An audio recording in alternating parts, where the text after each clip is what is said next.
അതിലെ ഒരു ട്രെയിലറിൽ കാണിച്ചൊരു സീനുണ്ട്, ഇതാണോ റൊമാൻസ് എന്ന് ചോദിക്കുന്ന സമയത്ത് അതൊക്കെ മേലെ സുരേഷ് ഗോപി ചേട്ടൻ ആ സിനിമയിലെ റെഫറൻസ്. എന്തിനാ അതുപോലത്തെ റൊമാൻസ് അല്ല പിന്നെന്താണ്? അതൊക്കെ അയ്യന്റെ മോനെ. അത് ഒറ്റ ടേക്കിൽ ഓക്കെ ആയോ? അത് ഐ തിങ്ക് സിംഗിൾ ടേക്കിൽ ഓക്കെ ആയതാണ്. ഭയങ്കരം തന്നെ. എങ്ങനെയുണ്ട് എന്റെ പെർഫോമൻസ്? ഒറിജിനൽ ആണെന്ന് പറയില്ലടാ, അത്രക്ക് ആർട്ടിഫിഷ്യൽ ആയിട്ട്. ഒരാൾ ചെയ്ത് വെച്ചിരിക്കുന്ന സാധനം നമുക്ക് റീക്രിയേറ്റ് ചെയ്യുമ്പോൾ ഒരു പെർഫെക്ഷൻ. അത് പ്ലാൻഡ് ഡയലോഗ് അല്ലായിരുന്നു, സ്ക്രിപ്റ്റിലില്ല.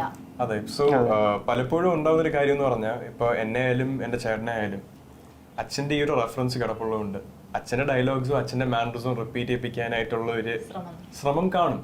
സ്വാഭാവികം. എന്തിനാടാ ദിനേശ നാട്ടുകാരെ ചിരിപ്പിക്കാൻ വേണ്ടി ഇങ്ങനെ ഓരോന്ന് ചെയ്തു കൂട്ടുന്നത്? പക്ഷെ അതേ സമയത്ത് ഈ ഒരു ഡയലോഗ് അവിടെ വന്നത് പ്ലാൻഡ് ആയിട്ടല്ലായിരുന്നു. ആ മൊമെന്റില് എന്റെ മനസ്സിൽ വന്നത് ആ ഒരു ഡയലോഗ് ആയിരുന്നു. ഒരിക്കലുമില്ല, ഇത്തവണ ഞാൻ പൊളിക്കും. ആൻഡ് ആ കോണ്ടെക്സ്റ്റിൽ നോക്കിക്കഴിഞ്ഞാൽ അതിന് പ്ലേസ്മെന്റ് കറക്റ്റ് ആണ്. അതെ അതെ, ആ മുഖത്ത് എഴുതി വെച്ചിട്ടുണ്ട്. റൊമാൻസ് അല്ല പിന്നെന്താണ്?